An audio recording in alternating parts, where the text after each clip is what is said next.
অসমত আৰু 19,92,000 বাঢ়িল BPL পৰিয়াল। বিকাশৰ 12 দিন কাৰ্যসূচী উপলক্ষে আজি নলবাৰী টিহু সমষ্টিৰ চামতাত বিতৰণ কৰা হ'ল ৰেচন কাৰ্ড। আজি আনুষ্ঠানিকভাৱে এই ৰেচন কাৰ্ড বিতৰণ কৰে মন্ত্ৰী চন্দ্ৰমোহন পাটোৱাৰীয়ে। নলবাৰী জিলা আয়ুক্ত বৰ্ণালী ডেকা উপস্থিত থকা এই ৰেচন কাৰ্ড বিতৰণ অনুষ্ঠানত টিহু সমষ্টিৰ 13,552 গৰাকী লোকক নতুনকৈ ৰেচন কাৰ্ড বিতৰণ কৰা হয়।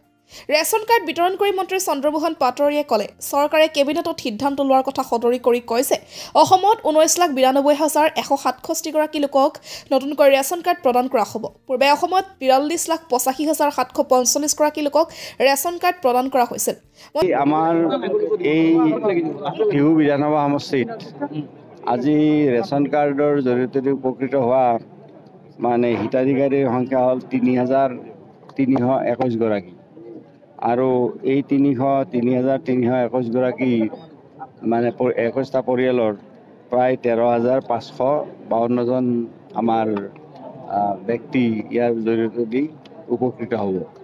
আৰু সমগ্ৰ ৰাজ্যখনত আজি আপোনালোকে জানে যে আমাৰ চৰকাৰ হোৱাৰ পিছত সমগ্ৰ ৰাজ্যখনতেই আমাৰ নতুনকৈ আৰু আগত পোৱা ৰেচন কাৰ্ডৰ উপৰিও নতুনকৈ 19 লাখতকৈ অধিক নতুন ৰেচন কাৰ্ড দিয়াৰ ব্যৱস্থা কৰা হৈছে। মন্ত্ৰী পাটোৱাৰীৰ ভাষণৰ পৰা জানিব পৰা গ'ল যে অসমত দৰিদ্ৰ সীমাৰেখাৰ তলত বাস কৰা পৰিয়ালৰ সংখ্যা আৰু 19,92,167টা বাঢ়িল। আজি এই ৰেচন কাৰ্ড বিতৰণ কৰি দিয়া ভাষণত মন্ত্ৰী চন্দ্ৰমোহন পাটোৱাৰীয়ে কৈছে, এই ৰেচন কাৰ্ড পোৱা হিতাধিকাৰীয়ে 5 লাখ টকালৈকে বিনামূলীয়া চিকিৎসাৰ সুবিধা পাব। আনহাতে অসমত শীঘ্ৰেই পাইপ লাইনেৰে ৰন্ধন গেছ উপলব্ধ কৰা হ'ব বুলি মন্ত্ৰী চন্দ্ৰমোহন পাটোৱাৰীয়ে উল্লেখ কৰে। আঁচনিৰ জৰিয়তে দি ৰেচন কাৰ্ডৰ জৰিয়তে দি যে অৰুণোদয় পাব, ৰেচন কাৰ্ড থাকিলে যে আপোনালোকে 5 লাখ টকালৈকে যে চিকিৎসা ফ্ৰী হ'ব ইত্যাদি বিভিন্ন ধৰণৰ সহায় সহযোগ যে পাব, এই কথাখিনি আজি মুখ্যমন্ত্ৰী ডাঙৰীয়াই স্পষ্টভাৱে কৈছে। গতিকে তাৰ উপৰিও মুখ্যমন্ত্ৰী ডাঙৰীয়াই আজি কৈছে যে অসমখনৰ ৰাজ্যখনক আগুৱাই লৈ যোৱাৰ কাৰণে বিভিন্ন ধৰণৰ আঁচনি তেওঁ লৈছে। আৰু তাৰ উপৰি তেওঁ আজি কেইবাটাও আঁচনি উল্লেখ ইয়াত কৰিছে।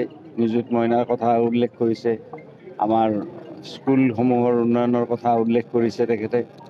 আৰু প্ৰতিখন জিলাত এখন ব্ৰহ্মপুত্ৰৰ ব্ৰিজ আৰু এখন বিশ্ববিদ্যালয় যে হৈছে এই কথাও তেখেতে উল্লেখ কৰিছে আজিৰ দিনটোত।